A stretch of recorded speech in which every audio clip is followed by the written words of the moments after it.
नमस्कार साथियों, स्वागत है आपका एक बार फिर से बहुजन संदेश टीवी पर। दोस्तों, आज की इस वीडियो में हम आपसे बात करने वाले हैं कि मायावती के तीसरे मोर्चे में शामिल होंगे अखिलेश और जयंत, और कांग्रेस एंड कंपनी को लग सकता है तगड़ा झटका। 2024 में क्या मायावती बन पाएंगे प्रधानमंत्री? जी हाँ दोस्तों, ये बात मैं इसलिए कर रहा हूँ क्योंकि कहीं ना कहीं आपने ये न्यूज़ सुनी जरूर होगी कि अखिलेश यादव जो हैं वो कांग्रेस गठबंधन से बहुत ज़्यादा नाराज़ हैं, कांग्रेस पार्टी से नाराज़ चल रहे हैं। उसके पीछे का कारण क्या है, उसके पीछे का पूरा लॉजिक क्या है, इस वीडियो में पूरा विश्लेषण करने वाले हैं। इसलिए आपसे निवेदन है कि आपको वीडियो को पूरा देखना है, और अगर चैनल पर पहली बार आते हो सब्सक्राइब कर लो, ताकि जो बहुजन मीडिया है उसको मजबूती मिल सके और बहुजन मीडिया का राज स्थापित हो सके। वीडियो को लाइक एंड शेयर जरूर करिए। तो चलिए दोस्तों, शुरू करते हैं। तो दोस्तों, सबसे पहले हम बात करेंगे कि अखिलेश यादव जो है कांग्रेस से क्यों नाराज चल रहे हैं। यानी वही अखिलेश यादव हैं जो कुछ समय पहले कांग्रेस के नेतृत्व वाले इंडिया गठबंधन में शामिल हुए थे। कई पार्टियां शामिल हुई थी, लगभग 24 से 25 पार्टियां शामिल हुई थी। कई बैठकें हुई, मुंबई में बैठक हुई, कोलकाता में बैठक हुई, दिल्ली में बैठकें हुई, और तमाम देश भर के बड़े बड़े नेताओं ने जो है इंडिया गठबंधन में हिस्सा लिया। लेकिन सबसे ज़रूरी बात जो होती है वो सीट के बंटवारे की बात होती है, और मुद्दा कहीं ना कहीं सीट के बंटवारे का ही, और नाराज़गी का कारण कहीं ना कहीं सीट के बंटवारे का ही है। अभी इस इंडिया गठबंधन में सीटों के बंटवारे को लेकर कोई भी बात नहीं चली है। आपको मैं बताऊंगा कि कांग्रेस बहुत चालू पार्टी है, ये बात मैं आपको आगे विश्लेषण में बताऊंगा। फिलहाल हम बात करते हैं अखिलेश यादव कांग्रेस से क्यों नाराज हैं। तो उसके पीछे नाराज़गी का सबसे सबसे बड़ा जो कारण है वो सीटों के बंटवारे को लेकर ही है। आपने आपने देखा होगा कि पिछले दिनों मध्य प्रदेश में विधानसभा का चुनाव चल रहा था। वहां पर अखिलेश यादव जी ने भी अपने प्रत्याशी उतारे हैं। लेकिन अखिलेश यादव चाह रहे थे कि कांग्रेस उनको कुछ सीटें दे दे और रोज कुछ सीटों पर जीत जाए। लेकिन कांग्रेस ने क्या किया, जो उनकी स्थानीय इकाई है, कमलनाथ वहाँ के अध्यक्ष हैं, तो उन्होंने समाजवादी पार्टी को एक भी सीट देना मुसाफिर ना समझा। और सीटों के बंटवारे को छोड़िए, यहाँ तक कि तो मैं पर ही बात आ गई। यानी समाजवादी पार्टी के नेता कांग्रेस पर हमलावर हैं और कांग्रेस पार्टी के नेता समाजवादी पार्टी पर हमलावर। तो कहीं ना कहीं ये बहुत बड़ा संदेश है कि कहीं ना कहीं इंडिया जो गठबंधन है वो टूटता हुआ नजर आ रहा है। हालांकि जो समाजवादी पार्टी के राष्ट्रीय अध्यक्ष अखिलेश यादव हैं, उनकी पत्नी डिम्पल यादव कह रही हैं कि हमारा कांग्रेस पार्टी के लोकसभा चुनाव में गठबंधन रहेगा, लेकिन विधानसभा चुनाव में गठबंधन नहीं रहेगा। तो फिलहाल इस बात में कितनी सच्चाई है, आखिरकार ये बात भी विधानसभा चुनाव के बाद पता चल जाएगी। फिलहाल नाराजगी का सबसे बड़ा कारण है एमपी विधानसभा चुनाव में सीटें ना मिलने के कारण, और अब ये अकेले लड़ रहे हैं।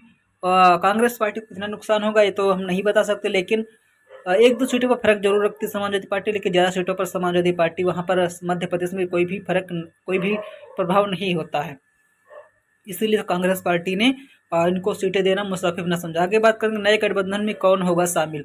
तो अगर हम बात करें यूपी में बहन कुमारी मायावती जी के नेतृत्व में एक बड़ा गठबंधन तैयार हो सकता है 2019 के तहत, जिसमें एसपी बीएसपी और आरएलडी मुख्य रूप से शामिल हो सकती है। अगर हम बात करें 2019 में जिस तरीके से बीएसपी और समाजवादी पार्टी ने गठबंधन किया था, जिसमें बहन मायावती जी ने इस गठबंधन का नेतृत्व किया था, और इसके पीछे का मैं सबसे बड़ा जो फायदा बताऊंगा, और कांग्रेस पार्टी कितनी चालू पार्टी है इस बात का भी मैं बताने जा रहा हूँ। क्योंकि अगर बात करें नए गठबंधन से क्या फायदा होगा, तो बात करें सपा और बीएसपी दोनों को संतोषजनक सीटें मिल सकती हैं। अगर बात करें समाजवादी पार्टी कह रही है कि कांग्रेस से हम यूपी में 65 सीटों पर लड़ेंगे चुनाव, वहीं कांग्रेस पार्टी समाजवादी पार्टी से कह रही है कि हम 80 सीटों पर लड़ेंगे चुनाव।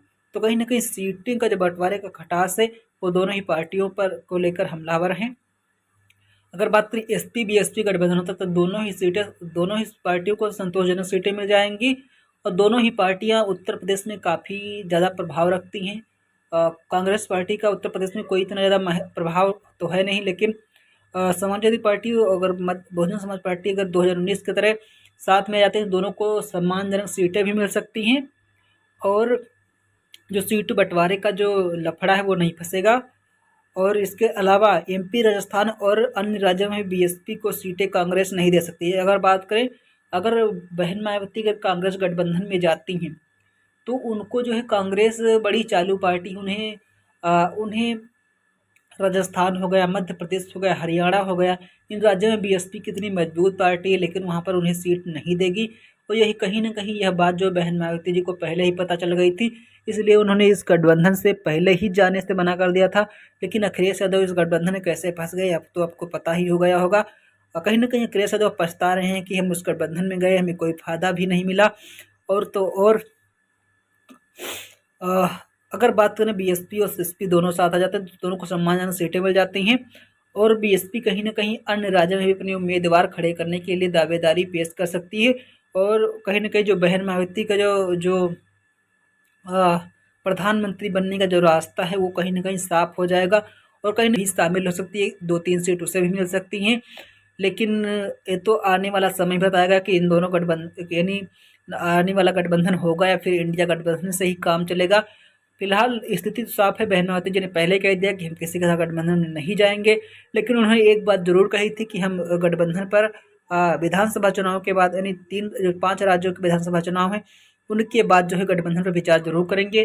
तो कहीं न कहीं वो जो चुनाव है ख़त्म होने के कगार पर हैं, तो गठबंधन को लेकर तो बहुत बड़े सवाल खड़े हो रहे हैं। फिलहाल आप इस वीडियो में के बारे में क्या सोचते हैं, अपनी राय कमेंट्स पे ज़रूर दीजिएगा। और आप हमारा सहयोग करना चाहते हैं तो आप हमें फ़ोन पे कर सकते हैं। हमारा फ़ोन पे नंबर आपकी स्क्रीन पर दिख रहा होगा। वीडियो अगर अच्छा लगे तो लाइक शेयर ज़रूर करें, दोस्तों के साथ शेयर करें, चैनल को सब्सक्राइब करें और बहुजन मीडिया को मजबूती दें। जय भीम।